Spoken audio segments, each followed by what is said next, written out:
human capital is a fundamental driver of economic growth. So reducing the levels of human capital for countries that already were struggling with having sustained reasonable levels of growth is really, really a problem.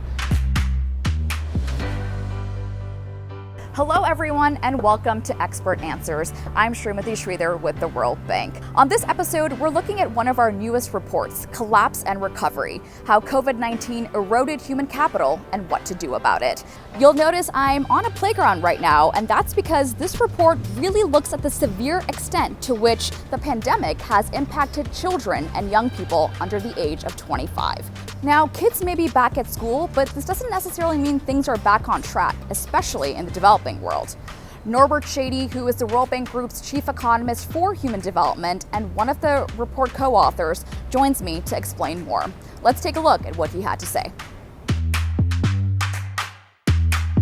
Norbert, first off, I want to thank you so much for joining me here on Expert Answers today on a very beautiful day. And we're lucky enough to be at an early childhood development center to talk about this report that you've co-authored. It's called Collapse and Recovery. And before we get into the specifics of it, it talks about the effects that the pandemic has had on this thing called human capital. Can you tell me what is human capital and why is it so important? Human capital is what some people refer to as wealth embodied in people. And what I mean by that is it's the characteristics, the things that people have acquired, especially in their early years, that make them more productive later on. It really embodies a lot of different components of the skills that people have. And what I mean by that is, on the one hand, it's the learning they've acquired over time, but it's also things like their health status that makes them be able to be more productive. It's their socio-emotional development, so what we call emotional intelligence. All of these things together are what people call human capital. In that sense, I want to describe three things that are particular about the way in which human capital accumulates, which are really worth keeping in mind when you think about what did the pandemic do. The first is that human capital is cumulative, or the way in which it accumulates is sequential, and what happens at one stage in the life cycle builds on what happened before and in turn affects what happens later on. So you can't really take a particular chunk out of the life cycle or a particular couple of years out of the life cycle, see what happened to these people without really understanding what happened before and after. The second thing is that the rate at which human capital accumulates is much steeper, if you want, early on in a person's life than later on when they're primarily working or eventually are in old age. So these two characteristics, and the fact that also that human capital is multidimensional, that it's really this integral process, makes it different from other forms of capital, and makes it particularly important that we look at the effects the pandemic had at the first, if you want, quarter century or so of a person's life, which is when human capital accumulates most rapidly. So, Norbert, let's talk specifically about the developmental stages, because this report really is a comprehensive analysis of global data for, like you said, people under the age of 25. And I believe you identify three critical life stages. Can you talk more about those and how the pandemic has impacted each one? What we do is we first look at children who are of an age before they enter formal schooling in most countries. So these are children 5 and under. Then we look at children who are school-aged at a time when most are not yet considering working. And so we look at children between the ages of 6 and 14. And then we look at youth, individuals between the ages of 15 and 24, which is the point in time at which individuals are either entering the labor market or making decisions about whether to continue their schooling.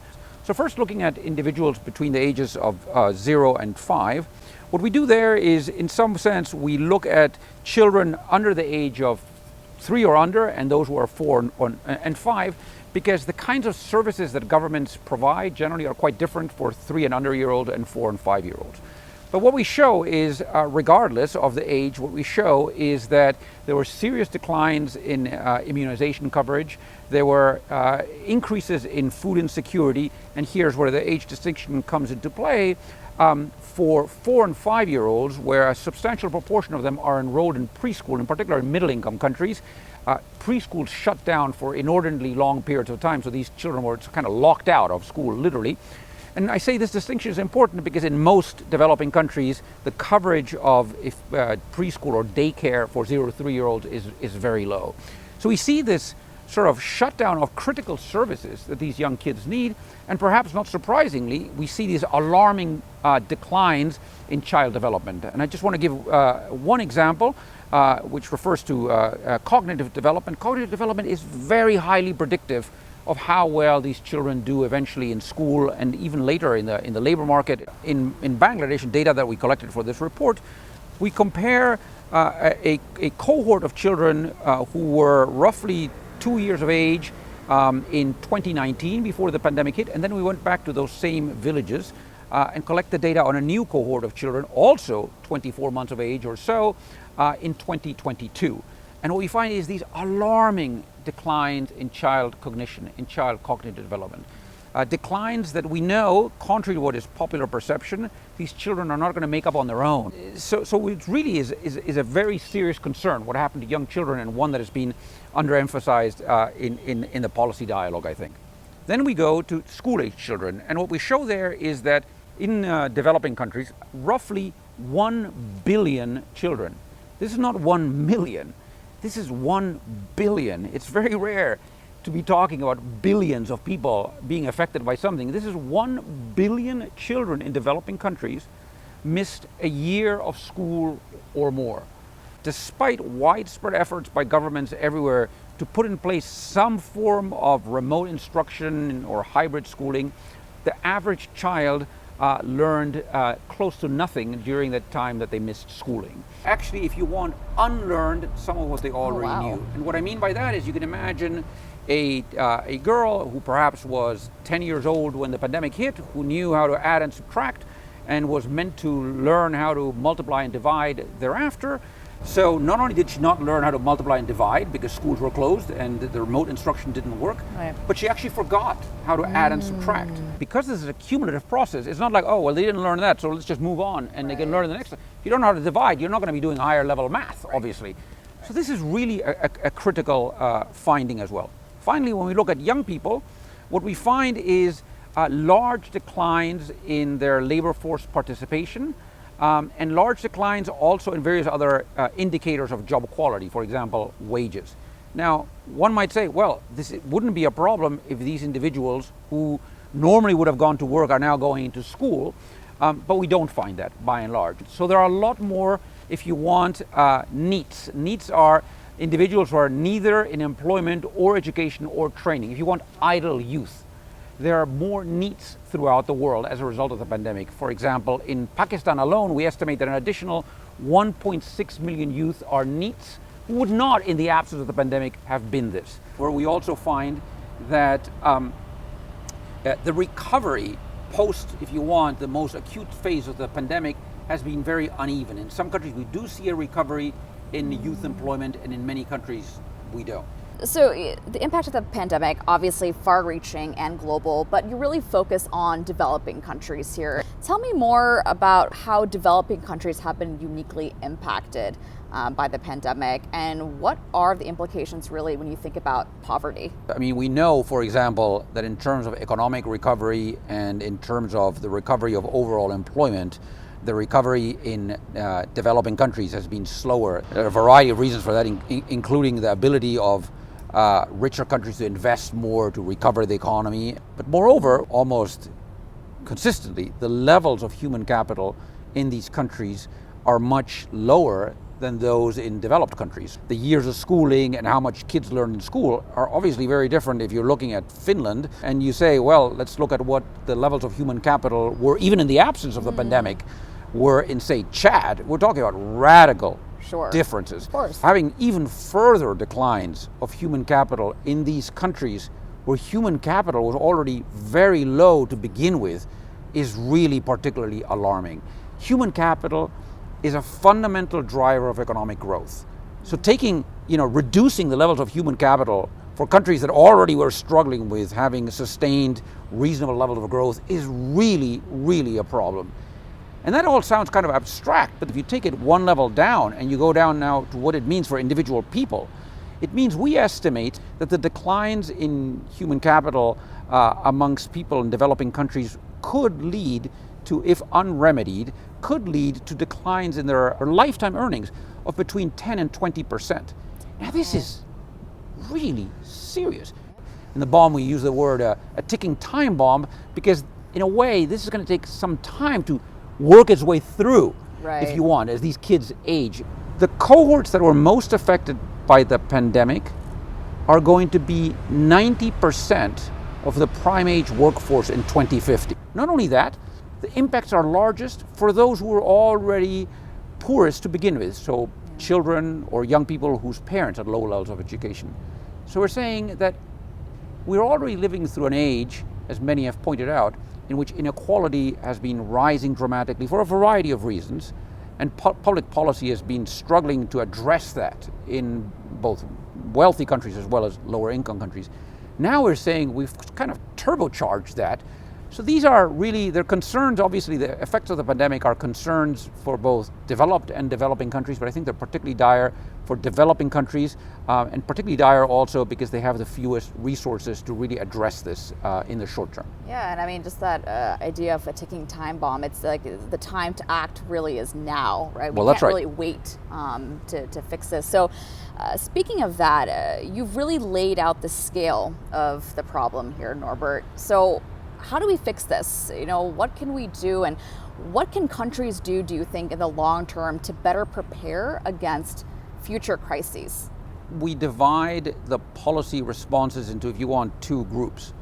One are things that countries should do right away to try to recover some of this human capital, and the other is sort of systemic changes that they should begin now to prepare for crises in the future. The window of opportunity to revert some of these shortfalls is short, and that sounds kind of redundant, but it really is so. And the reason is, if kids come back to school, just to use that example, and they don't understand anything that's happening, and 6 months later they still don't understand anything that's happening, well, they're not going to stick around school forever. So we are perpetuating the problem, making it worse. These kids are going to drop out of school. So a really important point we make, and then I'll give you some specific examples, is that, you know, we used to be on a trajectory of human capital, if you want, that rose steeply and then more gently, and just to get back to a parallel trajectory, so lower but parallel to that, requires serious investments.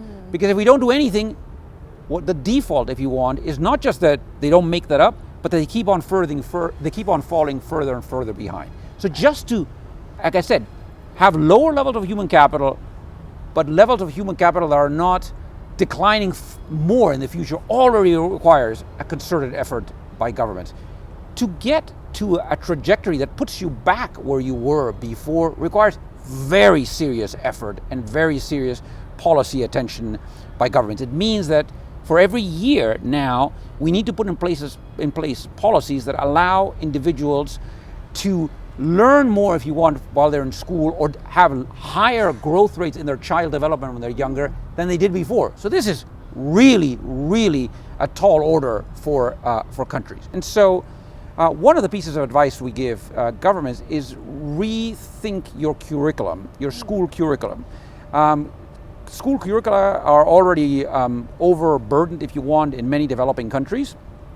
And this is the time to particularly prioritize those skills that if you don't pick up now, you really aren't going to pick up later, and that are going to determine what happens to you in your life for a long time.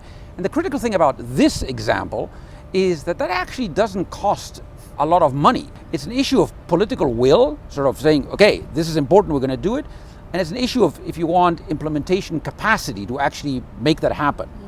But there's a second basket of interventions that are not specific to each sector. And let me give you a little bit of background on that. Governments who responded well were able to, in some cases, expand the coverage of existing programs, either increase the number of people who are in them or increase the intensity of those programs. And that sounds a little bit vague, so let me give you an example.